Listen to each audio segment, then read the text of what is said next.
And welcome back to the Remnant podcast. I am Luis Olvera, a.k.a. Audio Life, and this is... Daniel Ochoa, a.k.a. Danny O. So, Mr. Danny O. Yes, sir. What's today's topic? What do we have for today for the fans in this kind of new setup that we're working on? Well, as you guys noticed, we've kind of spiffied up the studio, but not only are we spiffing up the studio, but we're also spiffing up the content that we're putting out for you guys.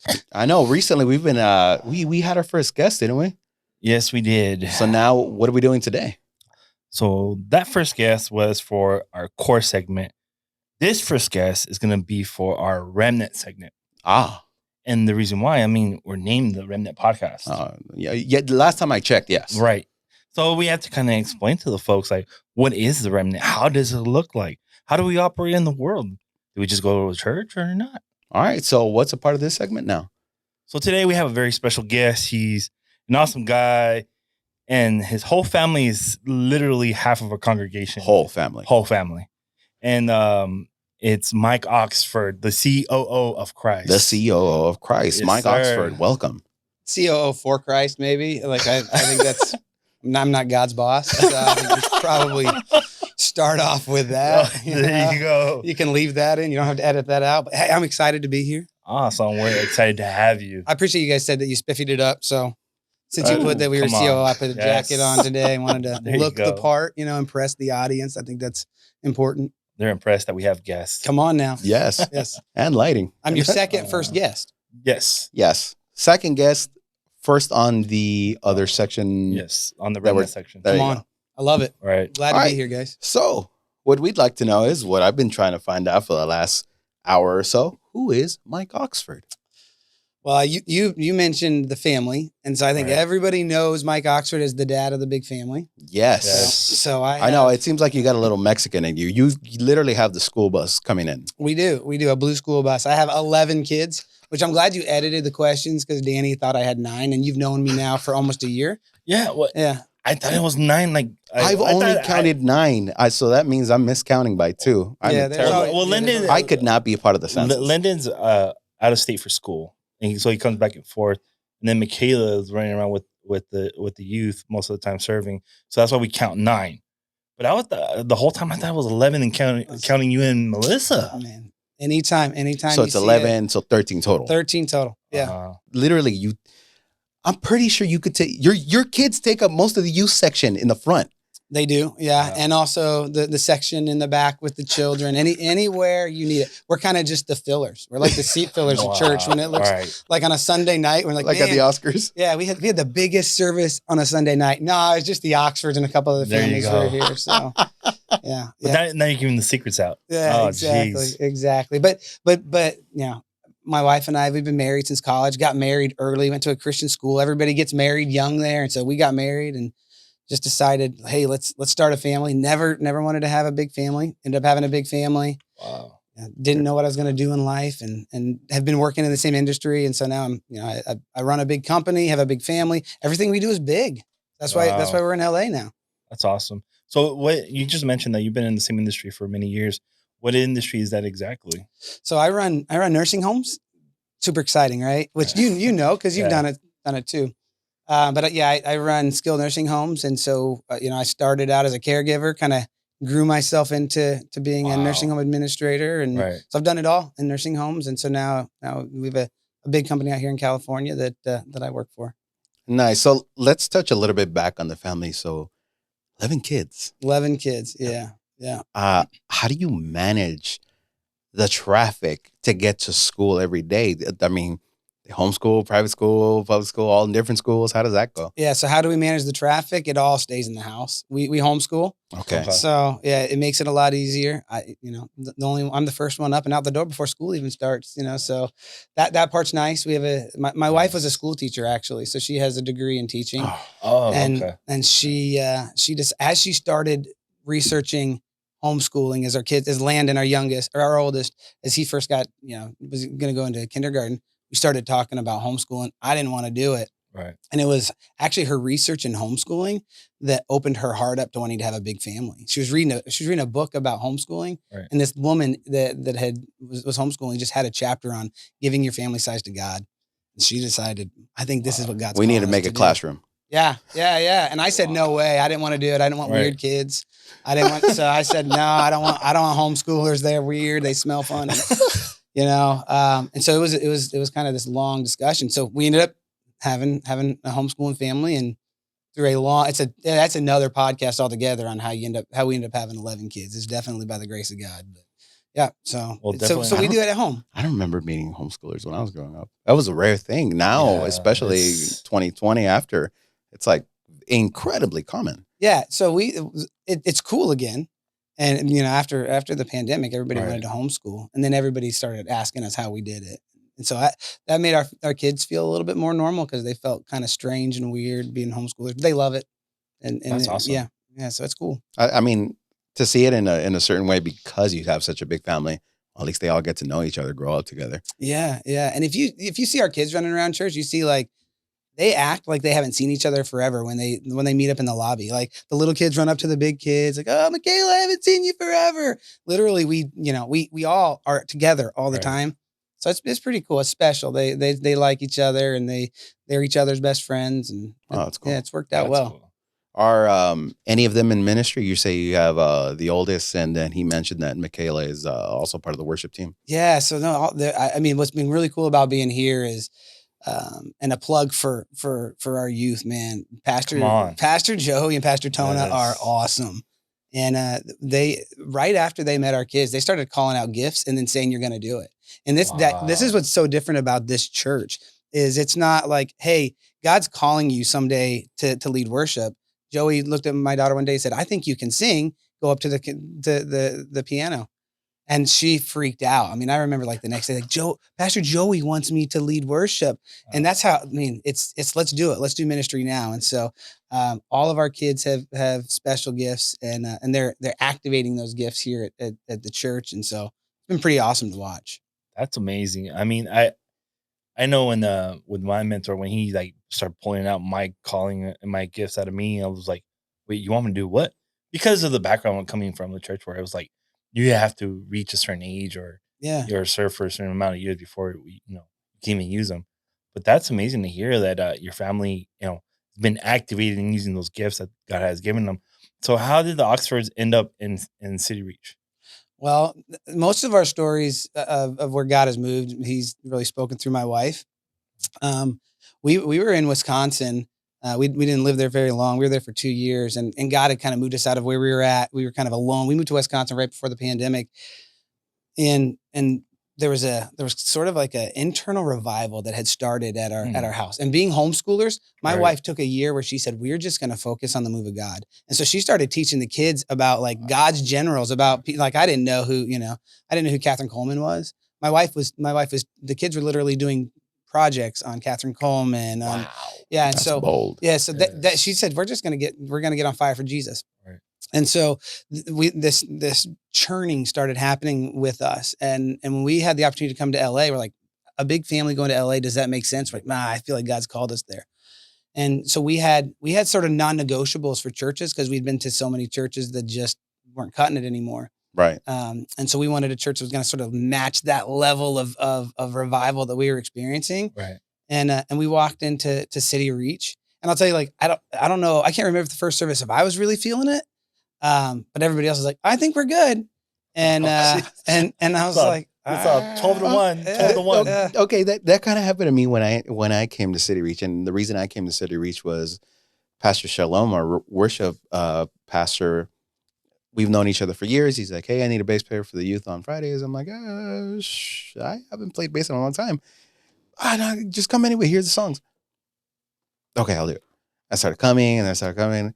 But we were going to another church, but we weren't really attending anymore.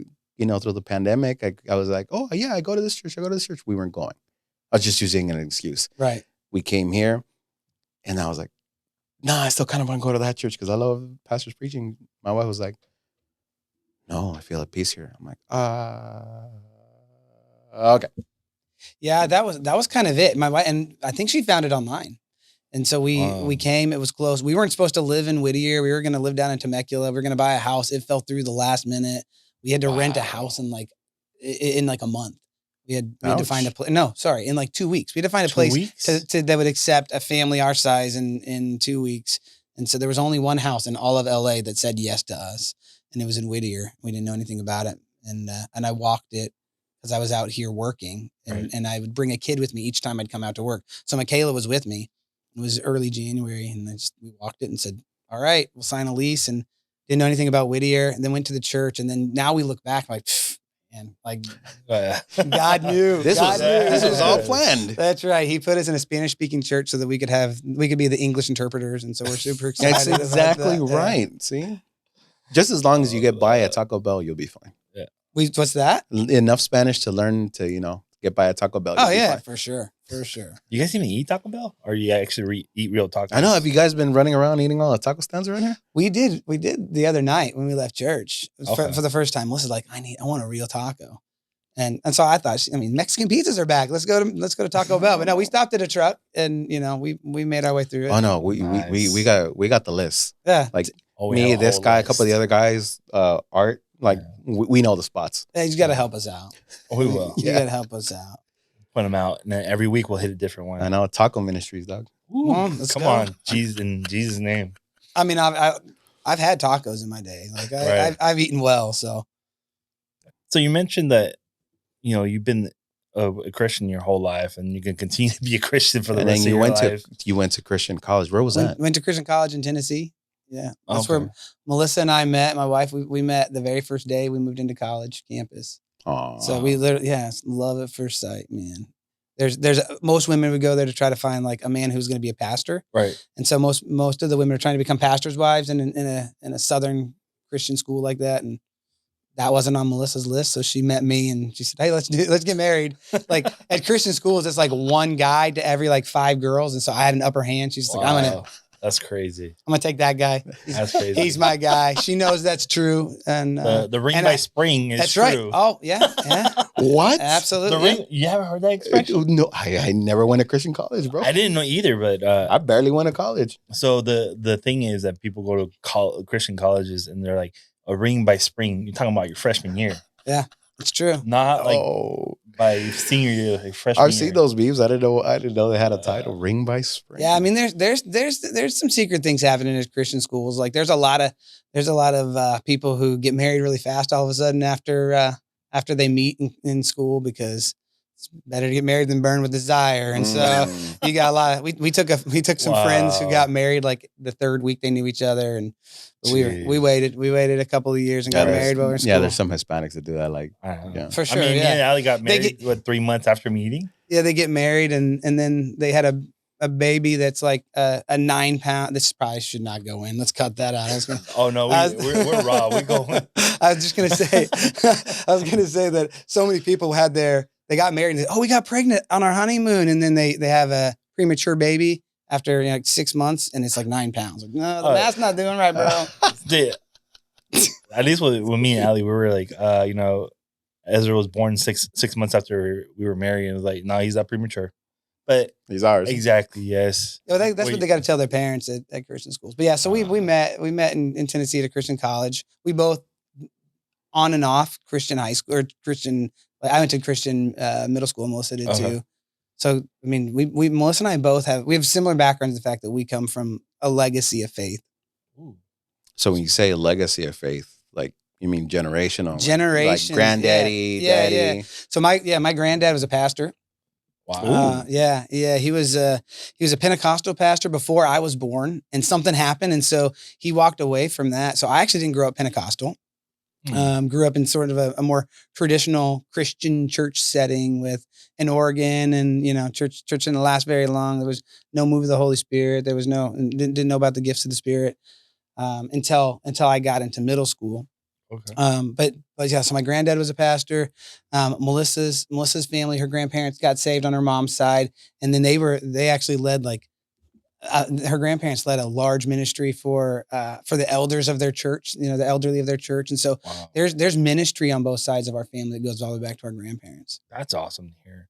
For me, for myself, I'm like first generation Christian. Well, I mean, technically my grandmothers are a faith anchor, but everybody else between my grandmother and me, it was like nothing. And then boom, hit me. And then the same thing with my wife, it's like first generation. So we're like learning all this stuff, like this is what legacy looks like. Like, what is legacy? Technically, I'm second generation, but me and my wife have had discussions about, well, maybe we're really the first. I don't know. Well, I'm the second, first. technically, first on fire. There you go. There we go. There we go. That's right. Well, but I think that's what happens too. Like every generation has their ability to sort of grow deeper and deeper and deeper. Right. Yeah, I loved growing up, and it's all I knew. I loved growing up in a godly home. It's kind of weird though. You get this. You guys, like when first generation Christians, you guys have cool testimonies, and we don't have that. Like you asked the question, how long have you been a Christian? I'm like, all my life, because I don't remember the day I gave my life to Jesus. Like I can't tell you how many times like I'd be in like, 5th grade and be like, hey Jesus, we're cool, right? Like I did accept you, right? Like you're in my heart, because I can't remember when I had that moment of salvation, because I always grew up in the church. I always grew up believing. There's never been a day in my life, even when I've lived in sin in like the worst way, there's never been a day that I've ever doubted God's existence. There's never a day that I've doubted Jesus as the Savior. And I used to, for a while, I thought, man, that stinks. I don't have a cool testimony. Like I wasn't saved on the streets. So I can kind of join you on part of that. Like I cannot. I grew up Christian, but like for whatever reason, it wasn't always maybe a more exemplarious Christian growing up. And you're right. No matter what I did, there's no moment that I could ever say like, "Oh, God doesn't exist. Jesus didn't die for my sins." No matter what stupid thing I was doing, no, God's real. No, God's real. Yeah, I'm just choosing not to follow him right now. I know Exactly. what I'm doing is wrong, and that's almost worse, right? But there was a long time where I hated the fact that I didn't have a cool testimony, until I realized that being a 3rd generation Christian is an amazing testimony. And it was probably about 5 years ago where like God unlocked something in me about it, and it's been, I boast in the Christ in that, and the fact that like my parents are on fire. My parents are now spirit filled. My parents are going through a massive revival of themselves in a house church with people. And yeah, so like Pentecost has fallen in my entire family. Melissa's family's that way. And so it's amazing to be able to call your parents and not just say like, can you guys pray for me? Like they'll stop and they'll say, let's pray, and pray over the phone. And that's something that like, I want my kids to be able to experience, and it's cool. Right.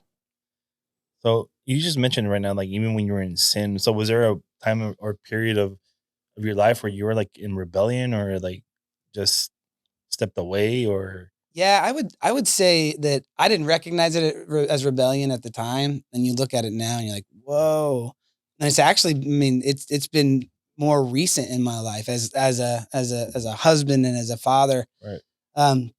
We talked a little bit about the work thing. But what's crazy about the corporate world is when you're young and you have some modicum of success, like it does something to your pride.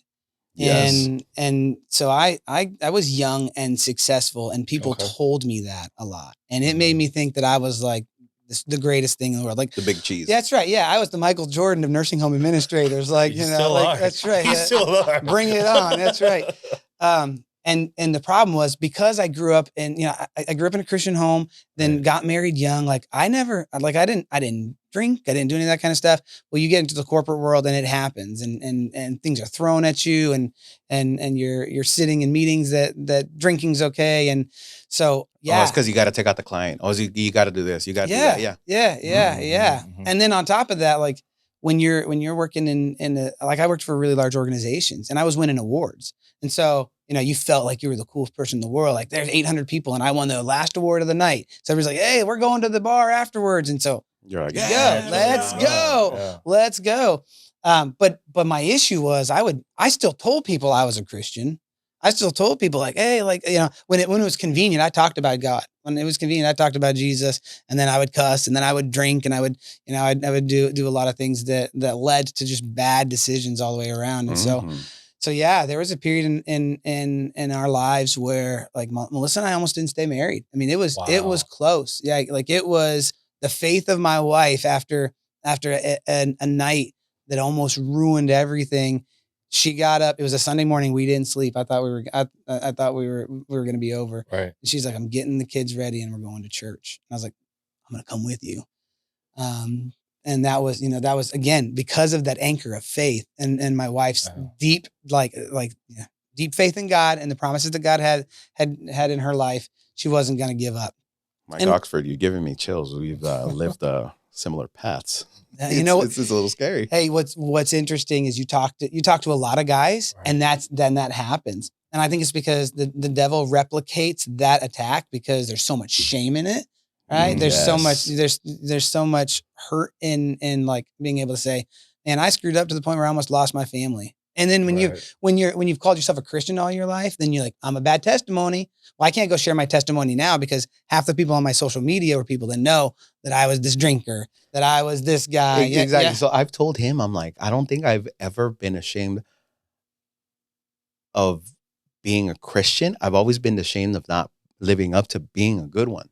Yeah, absolutely. No, you said that perfectly. Like it's almost like, man, I don't want people to know. Like, so then I started covering and being like, hey, I have faith. Like that's the weakest thing to tell people. Like I stopped telling people I was a Christian and be like, yeah, dude, I've got deep faith. Deep faith in what? Wow. Like I cut out talking about God, cut out talking about Jesus and just talked about faith. And what's crazy, you hear that like on social media and other places where people are like, they don't proclaim Jesus or God in general. And they're like, yeah, I have a deep faith. I have a deep relational faith.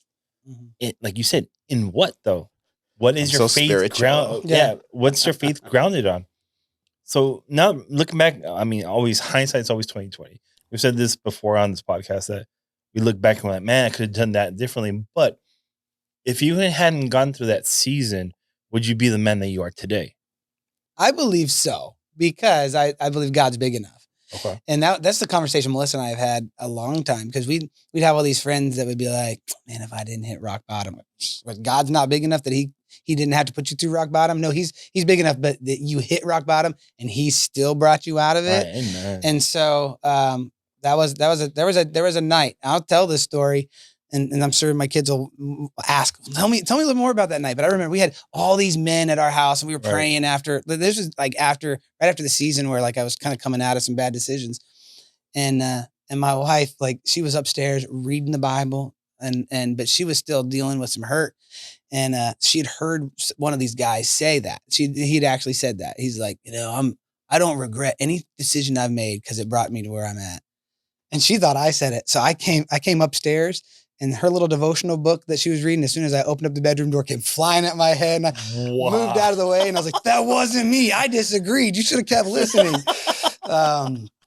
But that's the fire. And I tell that story to honor my wife, because my wife is, man, she's fire. And she's been so amazing. But so I don't know how you thought I'd answer that. But no, I do think that I'd be the man that I was because God's big enough.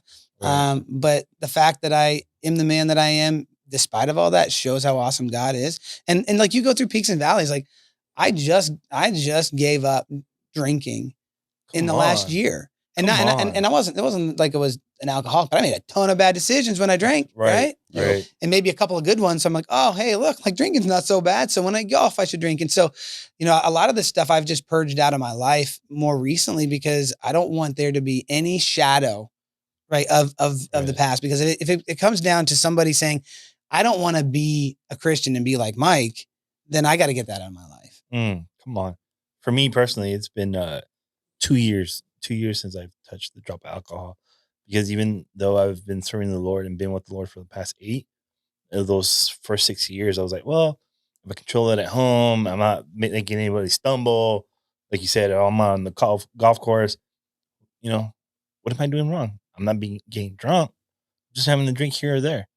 But it was a conviction that fell upon me while on vacation that I was like, what am I doing? And the crazy part was after listening to one of Pastor Rob Parsley's sermons on a Sunday during like the weekend right before Memorial Day weekend. And we were on Lake Havasu, Arizona. And I was popping Trulies like they were candy because I'm like, I don't feel it. I don't feel it. And all of a sudden he said, my testimony says that I have not touched a drop of alcohol my whole life. He's like, and those that proclaim to be Christian, and I'm probably butchering it too, those that proclaim to be Christian that drink, how does that draw you closer to God? how does that fill you up with the Holy Spirit if it ain't the Spirit that you're drinking? And I was in shock. Even Allie looked at me and like, are you okay? I'm like, I think I just got convicted about drinking. She's like, well, maybe you should give it up. And I did. And that day forward, and like, there's nothing that I regret about it. There's nothing that it made me better for any reason. I mean, the only thing that it did for me was allow me to fit in with everybody else that made me feel uncomfortable because I would be like, well, I'm Christian. This is what I do. Boom, boom, boom, boom. Oh, but I'll have a drink with you. Yeah. Yeah. What we do, it like we take our Christianity and then we water it down by saying, hey, I'm a Christian, but I'm cool too. Versus being like, man, JC's the coolest. So like, let's not do this. Yeah, so exactly. It's like this embarrassing thing. Like I've got to present, and this is what's happening with the American church. And this is why City Reach is so important to our family, because we went to some amazing churches, but all this kind of stuff was allowed, and it was okay, and it was kind of expected. It was like, we're cool because we can love Jesus and we can also do all these things. And so listen, I was the chief of doing all those things. So I'm not at all saying that those churches were doing wrong and I was following it. But the world, when they get really, really, really, really desperate, they don't want something that looks like the world because they've already done that. And so if they look at you and they see, man, you're struggling with all of these things that I struggle with, and you call yourself a Christian, yet you're so depressed you still need a drink. You can't have joy without drinking. Then why do I need to call myself a Christian and live by all these rules and live by this book and go somewhere on Sunday and still have to do this? Yeah. So we end up being a really bad testimony, and it's happening in the American church. They're trying to attract people with the world, and we're not the world. Yeah. You can still do this. Oh, but Sunday. Oh, but you can still do that though. Saturday night though, but Sunday. Yeah. Oh yeah. Yeah. Or after church on Sunday, before you like pop that beer open while you're watching the football game. I don't know if you heard the episode. What was it? Church hurt. That's what we were doing with some of the band members. And like, I remember one time, my wife's uncle was my boss. So he was at front of house. I was doing monitors, and I thought, I was like, okay, cool, scope and everything, bro. But his dad was an alcoholic, so he naturally knows what it smells coming out of the body. Right. And like I said, what's up to him? He's like, hey, brother, I don't want to accuse you of anything, but kind of smell like you've been drinking. And I'm like, me? Nah. Oh no, okay. But it just kind of smells like you're sweating it out. Oh, I felt so gross. I was like, oh no, he knows. And it's such a bad moment. You're like, because there's nothing, there's nothing you can say at that point. Like, yeah, maybe, but it's not a big deal. So you just own it at that point. Right. But I think it, when I was talking about it on that episode, it was just like, you took everything for granted, even though you are, because I'm like, I'm just an employee here. This isn't my church, and this else is going on. So who cares? I'll go ahead and do whatever I want. Forgetting, hey, you're in the house of the Lord, dum-dum. Like, it's whatever is happening with leader A, B, whatever. It doesn't matter. You're still in the house of the Lord, and you're still disrespecting. Plus, you really, come on. Even if you just work here, you're still a Christian. Like, come on. Yeah. So, coming out of that season, still being in the corporate world, how were you able to do a 180 and show people that, you know what, Mike is who he says he is? I am on fire for Christ. I think there's two things. One, coming to California is a new season, and Wisconsin was too. I mean, a lot of I've sort of grown through some things and had peaks and valleys, and so even I told you the story, about Melissa and I going to church after a really rough time. Right. Doesn't mean that we still didn't have ups and downs. I still make dumb decisions. But coming to California has been, because we were on this precipice of fire. It's been the opportunity for us to be able to have a fresh start with new people. And so I think I've been very intentional about it in two ways. One, I don't just talk about my faith as in I got faith, and if you got faith, it's cool too. I tell people you need Jesus. I tell people all the time, hey, you need Jesus. Like I talked to, I talked to somebody who's worked with me a long time, and now she's my executive assistant here. I'm like, hey, like you're going to get saved this year. So she went and bought a Bible. She's not saved yet, but she's going to get saved this year. I'm just telling her that. Right. And so like, I speak the name of Jesus now. I don't just talk about God. I don't just talk about faith. A lot of people here get confused when you talk about God, because I work with Muslims. I work with, Jewish folks. I work with all different religions. And so I make sure to speak the name of Jesus a lot. And the other thing you have to do is like, you just have to reset the expectations. It's like being a parent. Like you allow something to happen for a long time, and then you have to apologize and say, hey, I know that I've allowed us as a family to act this way, and I've done it too, but I'm going to apologize, and we're going to start over. And so that's part of it, is like, just to be honest with people that you've worked with for a long time. Say, hey, I know that I used to go out and drink with you, and I know that you thought that was okay, but it's a conviction in my life. I don't do that anymore. So I'm resetting that expectation that I don't do that. And that you have to do that. Yep. Right. Yeah. I've had to do that too. I'm like, hey, remember all those times, when that time I blacked out? Yeah. I ain't doing that no more. What? I'm like, no, I'm not doing that anymore. I don't want to do that anymore. It's not me anymore. Oh, a little Christian boy. Yeah. Yeah. Thank Jesus. I'm not doing that anymore. Yeah. And it's really hard for people to, some people accept it. Yeah. Oh, okay, great. And then they see it. Oh, he's being serious. And some people are like, okay, bye. Yeah. Or they think it's a season, right? And then there's other people who give you a really hard time about it. But I'm not really worried about losing relationships anymore. I used to be really worried about what people thought about me. I don't care. That's one thing about having like 11 kids. Like, you don't care what people think about you. Like, we're God's gift to see if people can count to 10. I mean, people they lose their mind when they see us walk up places. They count, they do all this. And so I stopped caring about what people thought a long time ago. So if people, people say, you're just a hypocrite. Cool. I'm saved, man. So that's how we've sort of done the 180. That's awesome. I mean, I feel like when people call you a hypocrite, it's like a cop out. Like, oh, you're the reason why I don't want to come to Jesus. Like, no, fool. The reason why you don't want to come to Jesus because you don't want to give up the lifestyle that you have. Yeah. Because it's like for me to sit there and say, oh, I'm not going to do what you do because you're a hypocrite, and I'm not. Well, you're being a hypocrite for calling me a hypocrite and not doing it. It's just the craziest thing. So, in doing all that and going through those valleys and the mountaintop experiences, how have you seen it either affect or change your kids from being in Wisconsin to California? Well, I think, you can ask my kids and they'll tell you, like, one thing that we have really strived to do is not hide things from our kids. So our kids are a part of everything. So we're really raw with them. When things are bad, we tell them why they're bad. When things are good, we try to tell them why they're good. And so I think they've been a part of all of our decisions, and they were a part of coming to LA. Wow. We got together as a family. I actually had a job offer to be this exact same role with the company I was working for in Wisconsin, and they came the same day within an hour of each other. Ooh. I left the company I was at to go have lunch, to take a call for the people here, for them to offer me the job. I came back from lunch, and the CEO of that company said, hey, I want to talk to you about something. And he offered me the same job, the same role. So instead of God closing one door, he had two identical doors open, but one was Wisconsin, one was here. And so as a family, we had to pray about it.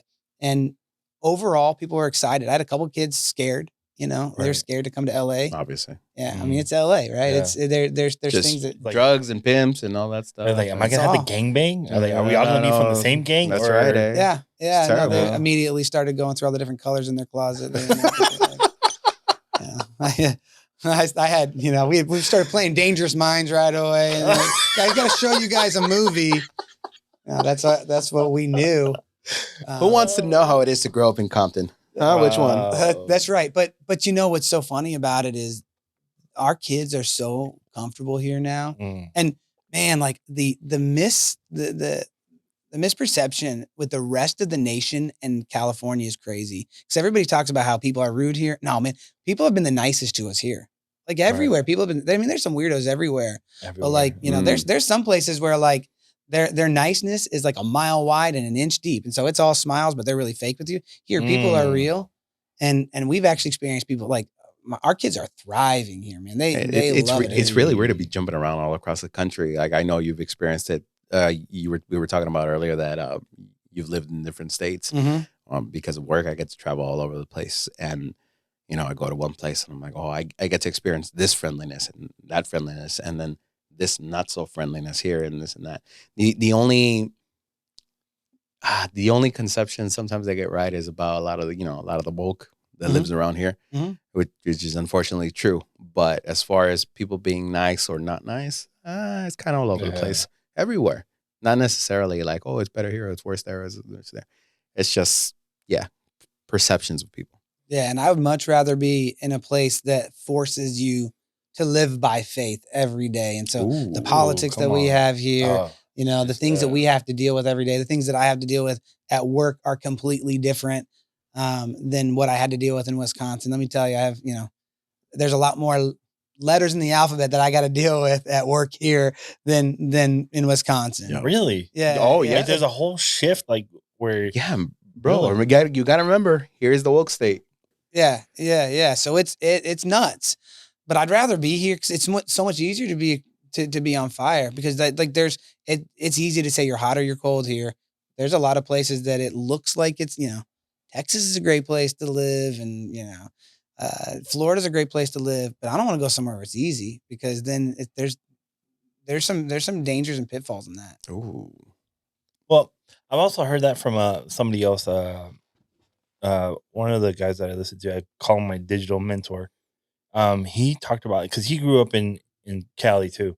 He's from Compton. His parents moved him out to La Puente, and then when he got saved at 20, and then moving out to Texas. Whoa, big difference, right? And so he said one thing that he appreciated about Cali is that you're either Christian or you weren't. There was no like, oh, I'm Christian, but let's go to the bar and go have a drink and black out.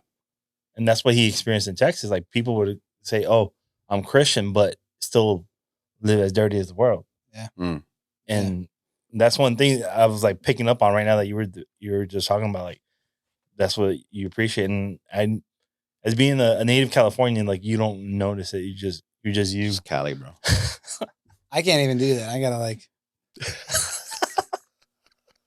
Your joints get used to it. I'm from Colorado, so I don't know. Yay! So speaking of Colorado, little birdie told me you are a Colorado everything sports fan.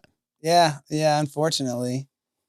What do you mean, unfortunately? Well, because I mean it's rough. Like I hate the Raiders. I mean, I hate the Raiders, and I. Why were you just looking at me when you said that? I don't know. It's just because you represent so many people that I know here. They call them out by name, but and when I was, in fact, when I had like algae eater fish, that like suck the algae, and so we called them sucker fish. So we named them Raiders Sucks and Chiefs Sucks. So I actually had a fish named Raiders Sucks. But yeah, no, it's definitely. I'm Colorado everything. I'm proud of being from there. Colorado's an awesome state. Beautiful. And historically good sports. But it's been a rough football season. It's been rough on my teams too. Dodgers kind of hurt me this season. Lakers have been hurting me for a while. The Dodgers are the worst boyfriend ever. They break your heart every year. See, it's been kind of bad. Baseball's the one sport where like my wife's from St. Louis, so we lean towards the Cardinals. That's that. So okay. I sort of gave up on the Rockies a long time ago. So I don't care about the Dodgers. Whatever. Yeah. I don't care if they're good or bad, but the others, it's tough watching football here right now. The Nuggets they're amazing, dude. All right. I mean, the Nuggets give hope. Didn't the Avalanche just take the Stanley Cup? They did. Okay. I don't know if y'all watch hockey. I love hockey. Not as much as I used to. Yeah. Right. I might be Mexican, but they always confuse me for Caucasian. I know. I was like, hey guys, so we go to a church where there's two white pastors and that guy. And then I saw your name. I'm like, Cho, he must be adopted. Like, I don't know. Some Mexican family must have adopted a white guy. Yeah, there's no confusing me. I'm Mexican. I'm good. Yeah, you're good. But I'm saying, like, don't say it like it's a bad thing. Like, well, it's like it's a twofold. You have the very Hispanic or Mexicans that come up to me that can't speak a lick of English, and their accent so heavy. You start speaking to them in Spanish, and they're like, oh, "What's happening?" I'm like, "I speak Spanish. I'm Mexican." And then on the other hand, where it's like, you're not Caucasian. I'm like, well, no, they're. But I get pulled into the munch sometimes. I don't know how. Whatever. You got to take that to the altar, man. There's some deep stuff there. Some deep stuff. Oh man, I've been confused for German, Russian. I had my friend's mom confused for it. I thought she was like straight white out for a long time. Until I asked my boy, I'm like, "Oye, your mom? Mexico? What? She has like blue eyes. Yeah. No, she's from Mexico." I'm like, "Can she speak English?" "Oh yeah, she took ESL classes over here." I'm like, "What?" Yeah, that's how it happens. Since you're not only corporate but healthcare as well, is there a particular time that you felt to intervene or go out of your way to show someone Christ, or even whether it not be in direct conversation, but actually display the love of Christ upon them?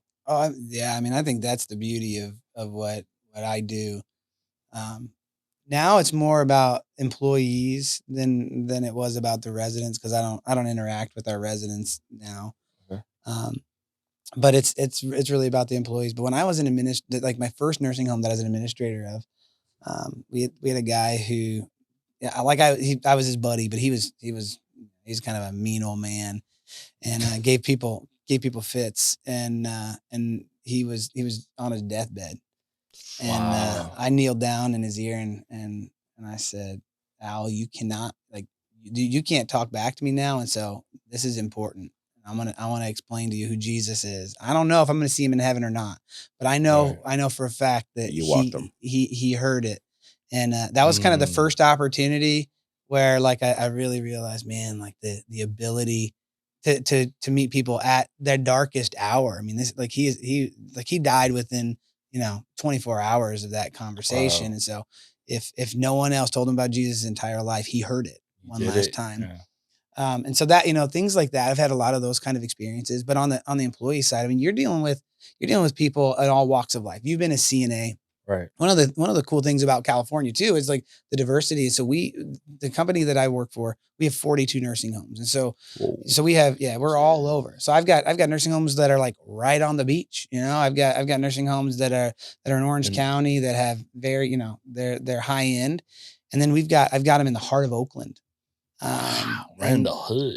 Yeah, dude, I love Oakland, man. I love that building, and I love going there. And I've actually been going to that building for a long time. Before I worked for this company, it was a part of a different company that I worked for.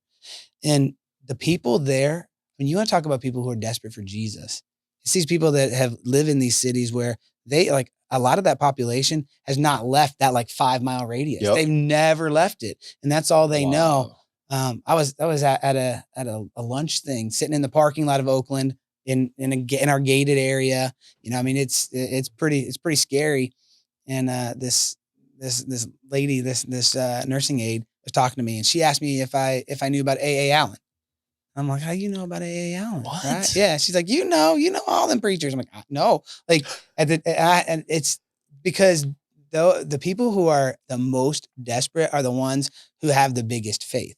And so you see a lot more spirit-filled people working nights in Oakland, California than you do in Orange County. You have to have some faith to be walking into that facility at night in Oakland. So first of all, I don't go at night very often. Second of all, they do save me a parking spot up front. But I mean, we've had people die in our parking lots. We've had the FBI running through the building. I mean, it's nuts. Running It's through the nuts. building, like chasing somebody? Yeah, it's Oakland. It's Oakland. It's Oakland. It's bro. Oakland. Yeah. Wow. Yeah. So, but I think so with the employees, there's been a lot. Like I had this lady who worked for me, and I got a phone call, and her daughter had committed suicide. Her daughter was like 20, and she said, "You're the only person of faith I know." And she was in tears. She's like, "You're the only person of faith I know." And so I said, "Well, I got to invite my wife into this conversation," and brought her in. And I mean, we ended up like adopting this woman as she was grieving the loss of her daughter. Right. And it's opportunities like that I think, I mean, I have hundreds of those stories over the course of time where you have to leave yourself open to, at any moment, because of the amount of lives you touch, to be able to actually walk that faith out. Come on. That's a different level for somebody to say you're the only person with faith or of faith that I know. And to actually like reach out. That's huge. Yeah. 'Cause it's one thing, like, doing outreach is easier than living a daily walk, because you can go to somebody you don't know and you can say, hey, do you know Jesus or not? If they reject you, okay, not that big of a deal. You pray for them and something happens and you got a really cool testimony to tell everybody at church on Sunday. Right. But it's living your life so that when the time comes for somebody to actually say, man, I need to know somebody who knows the faith that you have, that's where like the rubber really meets the road. Yep. And so, you know, I try, like people know I'm very loud about my faith. Because why not? You know, what I've learned through the course of my life is that God is the God of promotion. So every time I needed another job or more money because we have a big family, I never, ever applied. Somebody called me and said, I got something. Would you be interested in it?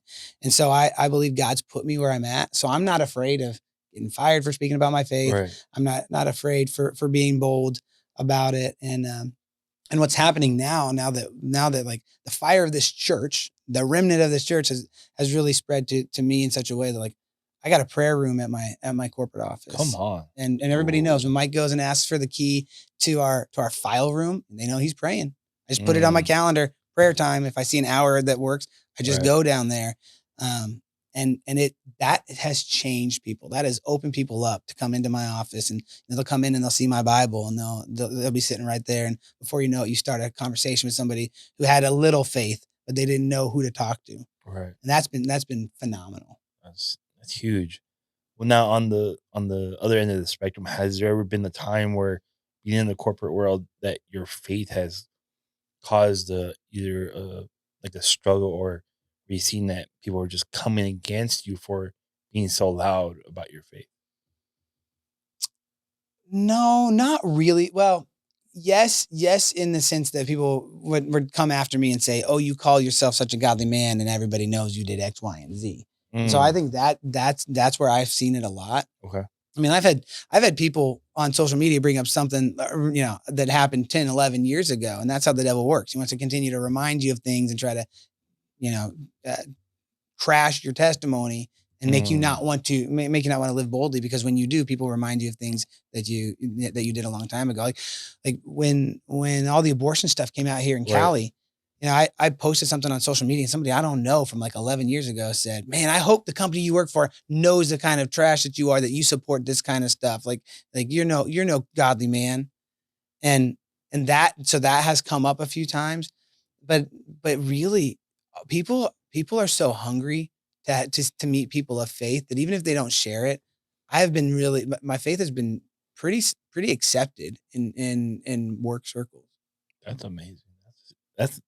That's amazing to hear. Like to hear somebody from the corporate end, that not only just corporate but healthcare corporate, be able to express your faith, and it being welcomed or sought after, instead of just being shunned or, you know, called it. No, I mean, I don't even take it as a bad or a bad connotation when they call you a Jesus freak. Like, I'd rather be known as a Jesus freak than not being known as everybody else, you know. But the devil is the prince of darkness, right? And so Right. he wants everybody to think that it's going to be so hard to live for Jesus that you got to be careful, or it's going to be so hard to live for Jesus that you can't live sold out. And that I think stops people from doing it. But the truth is, when you live sold out for Jesus, you're going to have so much support for it versus some trials, that when the trials come, you're like, I don't care if this guy doesn't care about it, because like I'm meeting with my nursing home administrators and I'm praying with them at lunch. Ooh. Like, you know, that kind of stuff is happening now because I've been willing to share my faith. So other people who are 10 years behind me in their career, they now see that boldness. So I can, you know, hold hands with a guy across the table in the middle of a dinner in a, you know, in a public setting, and it be completely normal. And that's something that I like, man, I wouldn't trade that for the world. So I don't care if I get a few people that hate it, like whatever. Come on. That's how we feel about this podcast too. Because we've had people that show up and subscribe, and then all of a sudden we say something and we're like 3-4 subscribers less. But it is what it is. Yeah. It's kind of how it works. Yeah. But well, Mike, we're just gonna wrap it up now. We really thank you for your time. We appreciate you for the man that you are, how bold you are for Christ, and your vulnerability to be able to share your story with us and with our audience. I mean, today. it's a powerful words mentioned today, and some funny ones as well. And again, yes, we'd like to thank you for coming on to this podcast. Any last words you have for our viewers? Man, if you feel like God's calling you to have a big family, let me know first, because I do know some people that shouldn't have 11 kids. Some people are like, man, we want to be just like you. Like, dude, have you met your kids? We don't need more than. So, yeah, have you seen the price of milk? That's right. That's right. It's expensive, but no, some people they're fit to have one kid. That's what I guess it's a positive when people see Ezra like, when are you guys gonna have another one? And they, are you gonna help out? Like, okay, are you babysitting this one? Yeah. I appreciate you guys though. Thanks for inviting me on, and look forward to continue to watch you guys. All right. I think again, this is where we're gonna wrap it up for this week. We'd like to thank again Mike for coming on to our show and spreading his testimony out with us. Again, for anyone out there watching us, if you have questions either about this episode, any other episode, or if you want prayer or anything, please reach out to us on our social media or on the comments. And again, if we do not have the way to help you out, we will always try to find a way or someone to help you out with. Thank you guys for watching.